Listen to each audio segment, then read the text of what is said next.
सुधा राणीसोबत खूप खुश होती. तिच्या जीवनातील एकटेपणाची पोकळी राणीने भरून काढली होती. राणीला प्रेमाने कुरवाळत सुधा आपल्या भूतकाळाचा मागोवा घेत होती. काय मिळालं होतं तिला या भूतकाळातून? दुःख, विरह, एकटेपणा. पण तिला त्यांची पर्वा नव्हती. ती आहे त्या परिस्थितीत खुश होती. आजही तिला तो दिवस जसाच्या तसा आठवत होता.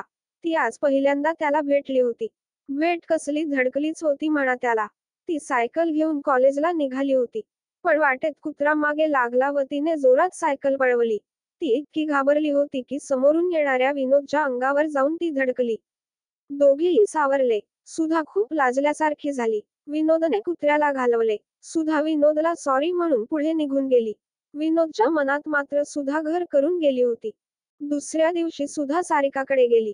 सारिका तिची आवडती मैत्रीण. तिच्या घरी पोहोचल्यावर बघते तर काय विनोद तिथेच होता. त्याला पाहताच तिला घडलेला प्रसंग आठवला व परत लाजल्यासारखं झालं.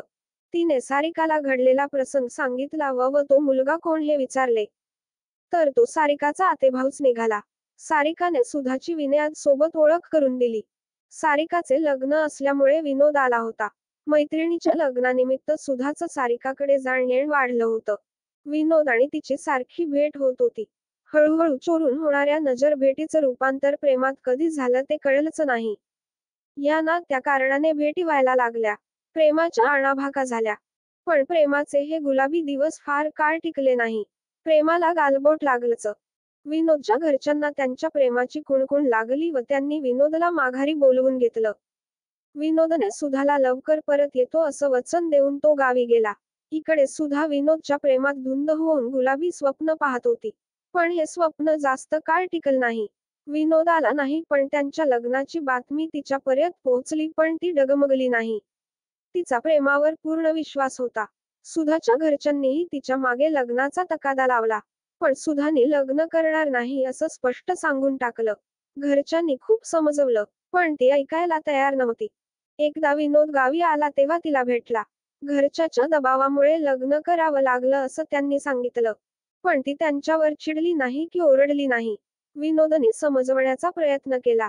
लग्न करण्यास सांगितले. पण ती तयार झाली नाही. ती म्हणाली प्रेमाचा शेवट म्हणजे लग्नच असतो असं नाही. मी तुझ्यावर प्रेम करते आणि करत राहील. तू तुझ्या संसारात सुखी राहा.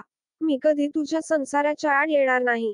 विनोद गेला खरा पण सुधाचं पुढं काय हा विचार त्याची पाठ सोडेना. इकडे घरचे लग्न कर म्हणून पाठीमागे लागले त्यामुळे सुधानी घर सोडलं. विनोदला हे कळल्यावर त्याने तिला एका सेवाभावी संस्थेत काम मिळवून दिलं. तिथेच तिची राहण्याची सोय पण झाली.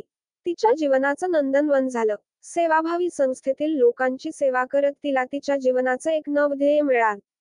पुढे सुधाने एका अनाथ मुलीला दत्तक घेतलं. तीच नाव राणी. राणीने सुधाच्या जीवनातील एकटेपणा दूर केला. विनोदच्या प्रेमाच्या शिदोरी सोबत तिने पूर्ण आयुष्य काढलं. पण रडत कुढत न राहता प्रेमाचा हा ठेवा सेवाभावी संस्थेतील लोकांना त्याचबरोबर एक अनाथ जीवाला देऊन त्याच्याही जीवनाचं सोनं केलं. स्वतःला प्रेमवीर समजणाऱ्या आजकालच्या तरुणींना जे फक्त तू नाही तो और सही किंवा तू माझी नाही तर कोणाची नाही असं खुनशी प्रेम करणाऱ्यांना सुद्धा सारखं निस्वार्थ प्रेम एक नवीन धडा नक्कीच देईल. आयुष्य खूप सुंदर आहे.